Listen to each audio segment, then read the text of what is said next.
What's up YouTube? This is McLaren with a tutorial on how to use Photoshop CS5.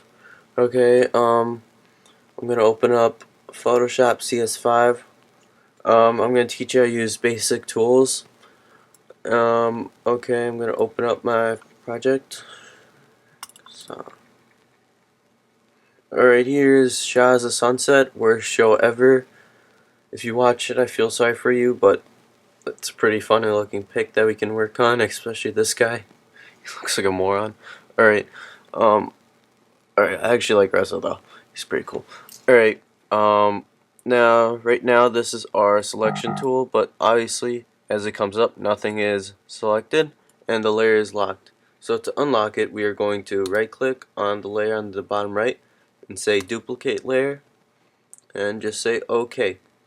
Now our layer is not locked anymore, we can move it around pretty much, but I don't want to do that, so I'm just going to hold command and hit Z, and that's the back button. Okay, here is our square button, which highlights what we want to move around. So let's say I'm going to highlight this dude's face. Now I can hold this, and I can take his face and put it like here. And you can always bring it in. Well, it goes in, it's just taking a little while. There you go, so yeah, you get the picture. Alright, so I'm going to go back, skip back. Alright, well, normally you have to apply it before you can go back sometimes. Alright, there we go. Now for this is there's actually three different ones here. There's a Lasso Tool, the polygraphic, and the magnetic. I use polygraphic, but let's start out with the Lasso Tool. Just hold on your mouse and move around, let's say her head. There you got that. And now you can just hold this and move it around, basically. Okay. Now I'm going to hold on to this and delete. So I just deleted that. As you see down there, it moves to. Alright, now here's the polygraphic, which you just can click, and it's pretty much just stuck here. And you just click as many times as you want. But remember, with all the lasso tools, you have to eventually end at a point and click at the end of the point like that. And once it's moving around, that's when you know you have the whole area in a circle that you can use. I don't know how else to say it. It's just, that's when you know you can move it around, you can edit it. Alright, here's a magnetic tool, which is really cool. So, not my favorite for magnetics, but I'll show you that in a sec. But this is, you can just click somewhere where you want and it pretty much just follows around. Makes your job a lot easier than the rest of those. So pretty much like that and like that. So now we have his head. Alright, this is actually my favorite. This you can actually get a whole person like this. I'm gonna wait a second. Alright, loading. Pretty much, I think it might have skipped a couple steps. But, alright, there we go. Let me put it back. Alright, so I can just click on her, click here, and it just highlights those spots that you want, like that, and then, so you can pretty much, using this, you can get her whole body pretty easily.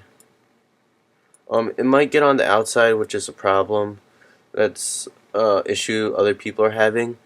Here's the quick selection tool. Oh, wait, we just use it. We want to use magic wand now, which is just a simple, gets like a part of the face in. Not that great. It depends what you're using it for, but it doesn't do a good job of contrasting, in my opinion. It gets, like, as you see darker sides, it detects it. With this guy, I hate Mike. Alright, I still don't like this show, I don't know what I'm talking about. Here's the crop tool, which they have in every other thing, which you basically can crop out this and do whatever you want to that. So, yeah, you can always move it around. You can crop the image and then it crops it. If you don't want to know what crop is, it basically takes away the whole entire photo and just puts that there. Alright, so I'm not going to crop. I'm going to cancel that. Don't crop. Alright, now we're on the fill tool, which uh, finds the colors that you're pointing at. Like hers is black hair, or he has like a sort of brownish shadow right there, or bluish sky. It detects the color. The spot healing brush is if you're having like it. Alright, if you're having like a little. First, you have to go detect the color, and you have to get it in your color box. And then it's if you're having a little trouble, if the picture's kind of like not a good spot, you can just come and highlight over it like that, and like pretty much just say like that. It's pretty funny though on him. Okay. It also for now, because we colored that, we detected hers. It just comes up as her body for the spot healing tool. Alright. Let's see. Spot healing brush tool, same thing. You have to hold down option, and then you get his face, and then you're pretty much copying his face over, which is pretty funny when you see where his neck is now compared to before. Alright. Now here's our simple brush tool, which is the one I use the most. Let's say you want a more lighter blue. You can just go like that and pretty much just give the outside blue. With the brush, it all matters on the opacity. Really, that's the number one thing. Because do you want it this dark, or do you want it like showing his face? So it's on the opacity. You can also do normal, but that doesn't really matter. You can change the side here, and you can make it harder or less harder. Right, here's the cloning tool, which you can always clone. But alright, let's say Gigi's face. You have to hold down option and just click on her and go around her face. Alright, now you have her face. Now you can pretty much go do it wherever you want.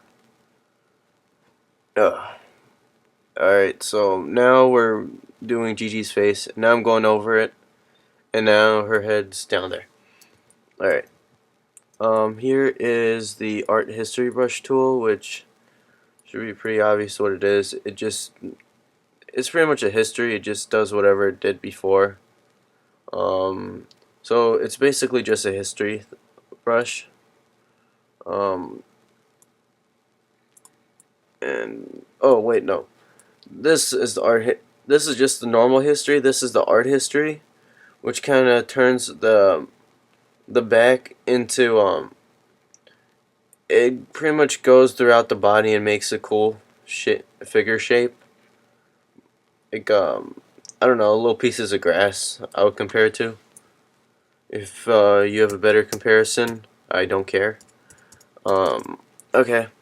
Now here's the eraser tool, which is your normal eraser, but you always have to click on a certain layer. Like if you, bam, let's say you fill this, you can just grab your eraser tool. I might want to change it more than just 10, and now I can erase that, whatever added on. You cannot erase onto original images because that doesn't make any sense. Unless you add something to it, then you can erase it. Make sure you highlight it or click on it.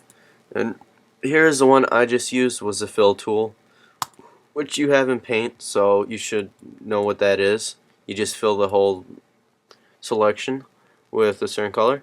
Here's the blur tool, which is pretty cool, which also you have to do select it on. Let me get a good selection right there. Alright, or I could have just selected the whole thing. I should have just done that, but since I already did, I'm going to hit the blur tool, and you can imagine what it's for. It pretty much blurs out things. Right now it's not very strong, but you can see that it's working.